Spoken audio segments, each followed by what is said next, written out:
Hello friends, company law institute of India private limited के initiative से जो हमने इनकम टैक्स के केसेस की सीरीज शुरू की है, उस सीरीज के अंदर आज जो केस हम लोग डिस्कस करेंगे वो सेक्शन 148 के नोटिस की प्रोसीडिंग्स को लेकर के है।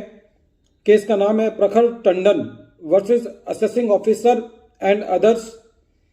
ये केस 448 ITR पेज नंबर 177 पे रिपोर्ट हुआ।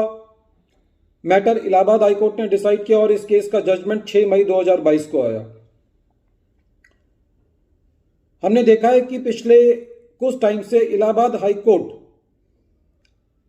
बहुत ही सेंसिटिव है एसएससी की हैरेसमेंट को लेकर के, और इलाहाबाद हाईकोर्ट ने बहुत ही स्ट्रिक्चर्स इनकम टैक्स डिपार्टमेंट के अगेंस्ट बहुत सारी रिट पिटीशंस के अंदर इशू किए हैं।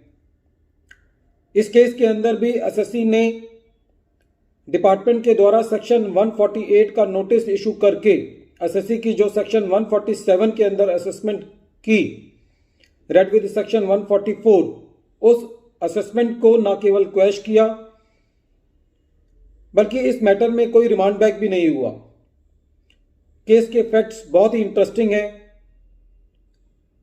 इस केस के अंदर एसएससी को सेक्शन 148 का नोटिस इशू किया गया और यह कहा गया कि एसएससी की कुछ ऐसी इनकम है जो असेस होने से रह गई है।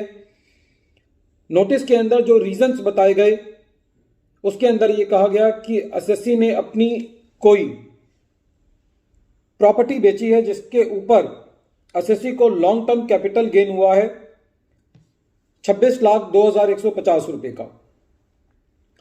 एसएससी ने ऑब्जेक्शंस रेज करे। एसएससी ने कहा कि मैंने कोई प्रॉपर्टी नहीं बेची है। जब एसएससी ने ये ऑब्जेक्शंस दिए तो उसके ऑब्जेक्शंस को डिस्पोज ऑफ कर दिया गया, ये कहते हुए कि आपके ऑब्जेक्शन जो हैं वो मान्य नहीं है।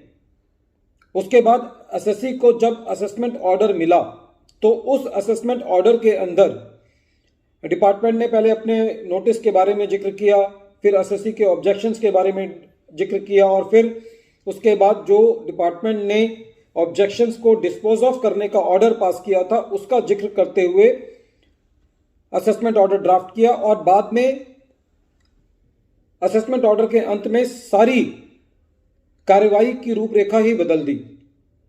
बाद में जो एसएससी की असेसमेंट की गई वो ये कहते हुए की गई कि एसएससी ने एक 10 लाख रुपए की प्रॉपर्टी खरीदी है जो कि अनअकाउंटेड मनी है, और उस 10 लाख रुपए को लेकर के एसएससी का एडिशन कर दिया गया।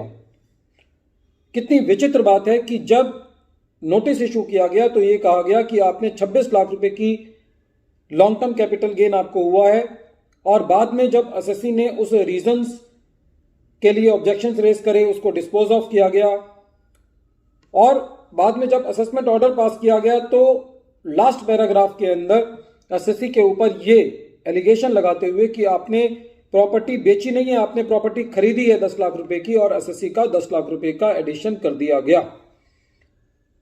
कोर्ट ने यह कहा कि इस केस के अंदर जो रीजंस रिकॉर्ड किए गए हैं वो नॉन एग्जिस्टेंट रीजंस हैं, वो रीजंस है ही नहीं, वो अनफाउंडेड रीजंस हैं और वो रीजंस बोनाफाइड नहीं है।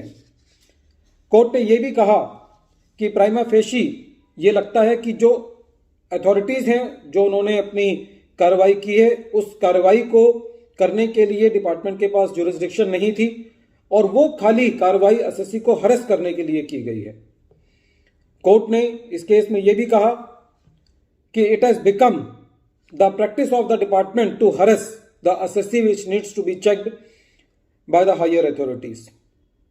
फ्रेंड्स, सेक्शन 147, 148 की असेसमेंट का जो सबसे मजबूत पिलर है वो ये है कि नोटिस इशू करते वक्त रीजंस टू बिलीव का एक कंसेप्ट है कि यदि डिपार्टमेंट को ये लगता है कि एसएससी की इनकम असेस होने से रह गई है या रीअसेस होने से रह गई है, वहां पे रीजन टू सस्पेक्ट नहीं है, रीजंस टू बिलीव है। रीजंस टू बिलीव एक स्ट्रॉन्गर वर्ड है जिसके अंदर डिपार्टमेंट को अपने आप को ये पहले संतुष्ट करना होता है और जो इंफॉर्मेशन है उसकी क्रेडिबिलिटी को देखना होता है तभी जो है department section 147 read with section 148 की असेसमेंट कर सकता है। तो इस केस के अंदर हाई कोर्ट ने सेक्शन 148 के नोटिस को, असेसमेंट को और इनकॉन्सिक्वेंशियल जो भी पेनल्टी प्रोसीडिंग्स चालू की थी डिपार्टमेंट ने, उन सबको क्वैश किया।